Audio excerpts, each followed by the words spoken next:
Assalamualaikum warahmatullahi wabarakatuh. Selamat bergabung di channel YouTube Pak Guru. Kali ini saya akan membahas tentang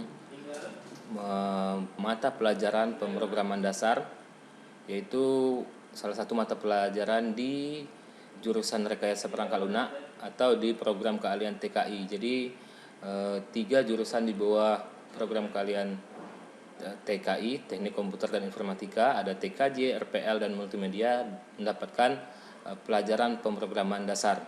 Untuk materi yang pertama yaitu memahami alur pemrograman komputer. Oke, bagi yang belum subscribe channel ini silahkan di subscribe dulu dan aktifkan juga loncengnya agar kamu nanti mendapatkan informasi video-video pembelajaran terbaru dari kami. Sebelum kita memulai pembelajaran tentang alur pemrograman, saya akan menjelaskan materi yang dipelajari di semester ganjil untuk mata pelajaran pemrograman dasar. Dimulai dari materi yang pertama, logika pemrograman di KD 3.1 atau KD yang pertama, menerapkan alur logika pemrograman komputer. Dilanjutkan ke KD kedua tentang software pemrograman, memahami perangkat lunak bahasa pemrograman. Kemudian di materi ketiga atau KD ketiga kita akan membahas tentang struktur bahasa pemrograman. Kemudian di materi yang keempat atau di kompetensi dasar yang keempat kita akan membahas tentang menerapkan penggunaan tipe data, variabel, konstanta, operator, dan ekspresi. Di KD kelima kita akan mempelajari tentang menerapkan operasi aritmatika dan logika.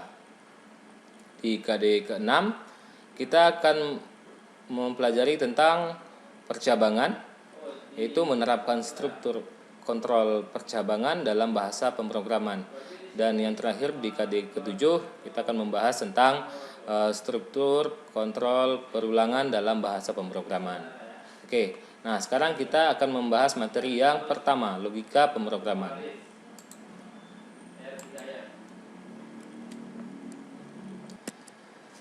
Oke, kita masuk ke tujuan pembelajaran kita.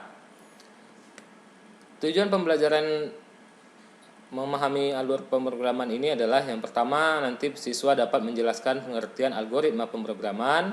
Yang kedua, siswa dapat menerapkan algoritma pemrograman dalam penyelesaian masalah. Yang ketiga, siswa dapat menjelaskan pengertian algoritma pemrograman dengan flowchart. Yang keempat, siswa dapat menerapkan flowchart dalam menyelesaikan masalah. Yang kelima, siswa dapat membuat algoritma penyelesaian masalah. Dan yang terakhir adalah siswa dapat membuat flowchart untuk membuat program. Next, sebelum kita masuk ke materinya, kira-kira apa sih pengertian dari perangkat lunak atau software itu? Mungkin kita sendiri sering mendengarkan kata-kata software ya, baik di internet atau di media-media lain ya, software. Apa yang terbayang di benak kita tentang software? Ya, sebenarnya software itu adalah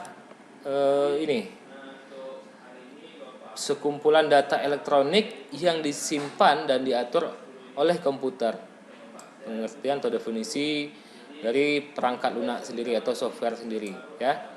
Atau data elektronik yang disimpan oleh komputer itu dapat berupa program dan juga instruksi yang akan menjalankan suatu perintah. Itu yang dinamakan dengan perangkat lunak. Intinya seperti ini.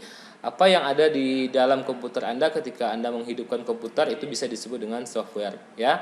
Software ada games, ada program, ada sistem informasi, ada website, ada aplikasi di Android, itu disebut dengan software ya, yang bentuk fisiknya nggak bisa kelihatan, yang nggak bisa disentuh, itu disebut dengan software. Oke, kita lanjut. Materi selanjutnya adalah algoritma. Algoritma merupakan hal yang paling dasar di dalam pemrograman. Kenapa? Karena untuk membuat sebuah program, untuk membuat sebuah game dan lain-lain itu hal yang pertama kali dilakukan adalah membuat algoritmanya. Algoritma sendiri adalah urutan langkah-langkah logis penyelesaian masalah yang disusun secara sistematis. Kata kuncinya di sini adalah penyelesaian masalah dan urutan. Oke.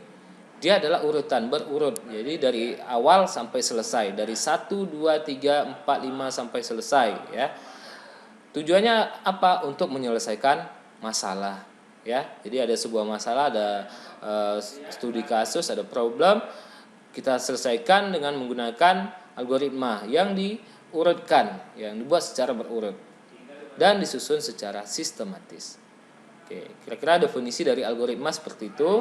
Nah, untuk informasi lebih jauh, apa sih sebenarnya algoritma, bagaimana sih algoritma, penulisannya seperti apa, kita lanjutkan ke slide berikutnya. Nah, bentuk penulisan algoritma itu ada tiga bentuk penulisan algoritma.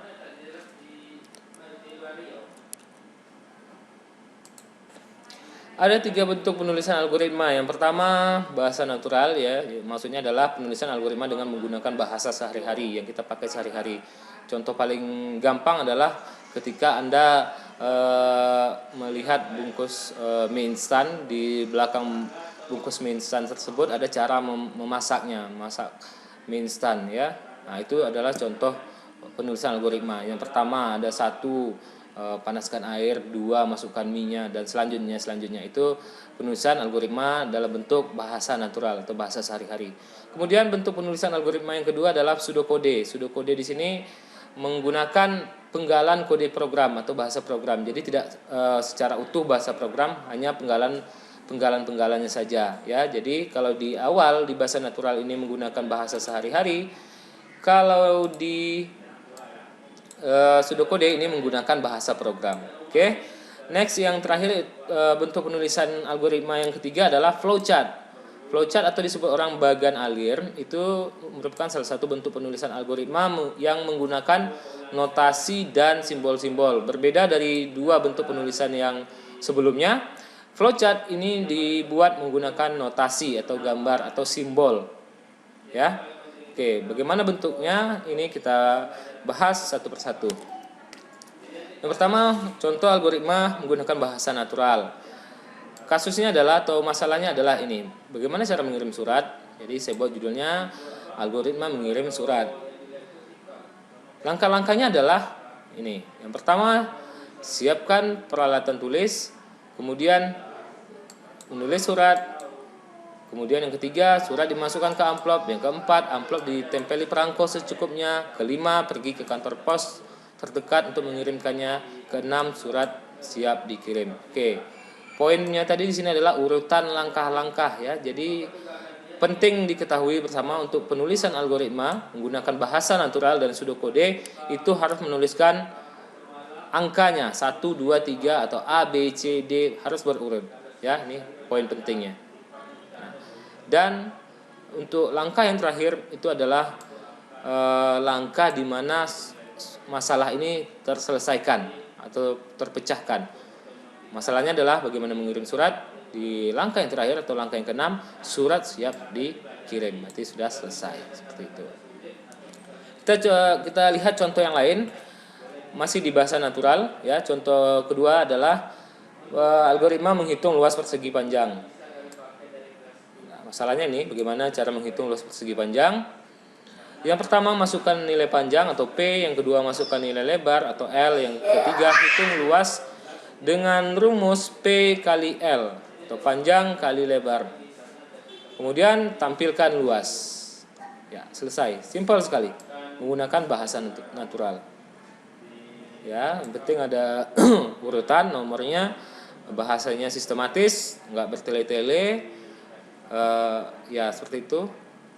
Nanti teman-teman atau siswa-siswi semuanya silakan dicoba. Kemudian kita lanjutkan bentuk penulisan pseudokode atau bentuk penulisan algoritma yang kedua dengan menggunakan pseudokode. Pseudokode ini menggunakan penggalan-penggalan kode program atau bahasa program. Contohnya adalah pseudokode menghitung luas lingkaran. Yang pertama, input P. Ya, input Input di sini menggunakan bahasa mesin. Input jari-jari atau R, luas sama dengan Pi bintang R bintang R. Bintang ini menggantikan atau melambangkan tanda kali pada aritmatika, ya. Jadi kalau di matematika itu kali atau bisa dibuat titik, ya. Tapi kalau di bahasa program, kali ini dilambangkan dengan tanda bintang, ya. Luas sama dengan Pi bintang R, artinya Pi kali R kali R. Kemudian hitung luas dan tampilkan hasil. Seperti itu. Oke, kita lanjutkan lagi contoh pseudokode yang kedua. Ini adalah algoritma untuk menampilkan gaji dengan ketentuan ada bonus di situ, ya. Jadi kalau kita lihat di sini terbagi dua. Yang di sebelah kanan ini adalah menggunakan bahasa C++, kalau yang di sebelah kiri ini menggunakan pseudokode. Jadi tadi pengertian pseudokode ini tidak full bahasa pemrograman, tapi hanya penggalannya saja. Kita lihat di sini ada pseudokodenya, if sales besar dari 1000 dan bonus sama dengan sales kali 25%. Ya, jadi jika penjualannya besar dari 1000 maka dia akan mendapatkan bonus sebesar penjualan dikali 25%. Nah, gaji atau salary adalah 2 juta plus nilai bonus. Nilai bonus dari mana didapat? Dari sini tadi. Nah, ya, and if output salary. Oke. Jadi kalau dia penjualannya di atas 1000 maka akan ditambahkan bonus, jika tidak maka gaji saja. Ini bentuk penulisan kode program di bahasa C++-nya dari pseudokode yang sebelah kiri. int sales, int tipe data, sales ini variabel, sales kita kasih nilai 1001. If sales besar dari 1000 maka bonus sama dengan sales kali 0,25. Kita lihat nilai sales. Nilai sales ini sekarang berapa? Kita set di awal nilai salesnya adalah 1001. Karena 1001 itu lebih besar daripada 1000, maka ini terpenuhi. Berarti scope ini akan dijalankan oleh program. Ya. Tapi jika nilai sales itu di bawah 1000, misalnya kita buat 900, maka scope yang di bawah ini yang saya beri tanda ini tidak akan dijalankan, maka akan menampilkan gaji saja. Oke, jadi jika nilai salesnya atau penjualannya di atas 1000, maka bonus sama dengan sales dikali 0,25, salary sama dengan 2, ini maksudnya 2 juta ya, sama seperti yang di kanan, 2 juta plus bonus. Code salary, tampilkan salary. Oke, simple sekali. Hampir sama dengan bahasa natural tadi, cuman bedanya adalah ini menggunakan penggalan bahasa program, boleh menggunakan bahasa C++ atau bahasa lainnya. Next, yang terakhir adalah flowchart, bentuk penulisan algoritma yang terakhir dengan flowchart dengan notasi atau simbol. Orang menyebutnya juga dengan istilah bagan alir, ya. Kita bahas satu persatu simbol-simbol yang ada di flowchart. Yang pertama namanya terminator, bentuknya oval seperti ini, lonjong. Ini berguna atau difungsikan sebagai memulai atau mengakhiri program, ya, memulai flowchart dengan notasi terminator. Kemudian ada garis alir atau flow line, dilambangkan dengan panah. Ya, ini menggantikan urutan-urutan atau nomor-nomor yang ada di bahasa natural. Kalau di bahasa natural tadi ada nomor 1, 2, 3, 4. Kalau di flowchart tidak ada nomor lagi, tapi digantikan dengan panah, ya. Jadi tetap dia berurut, tapi digantikan dengan notasi panah. Kemudian ada preparation untuk proses pemberian nilai awal. Kemudian ada notasi proses, lambangnya persegi panjang. Proses di sini untuk membuat proses, ya, perhitungan. Input output data dilambangkan dengan seperti ini, jajar genjang. Kemudian ada predefined proses atau sub dari program. Jadi kalau program kita memiliki subnya lagi, kita buat notasi seperti ini. And then decision ini untuk percabangan, ya, atau perbandingan pernyataan penyeleksian data yang memberikan pilihan untuk langkah selanjutnya. Biasanya output dari decision ada 2. Jika iya atau tidak, true or false, ya. And then on-pack connector ini lambangnya bulat. ini penghubung bagian-bagian flowchart yang berada dalam satu halaman. Jadi kalau kita buat sebuah flowchart penuh di kertas kita mau nyambung ke kanan, kita nanti kasih notasi on peg konektor bulat seperti ini, ya. Nanti tinggal disambung di atasnya seperti ini. Nah, tinggal disambung. Nah, biasanya dikasih huruf entah huruf apa, penanda saja. Saya huruf A, jadi di sini nanti nyambungnya adalah A kecil.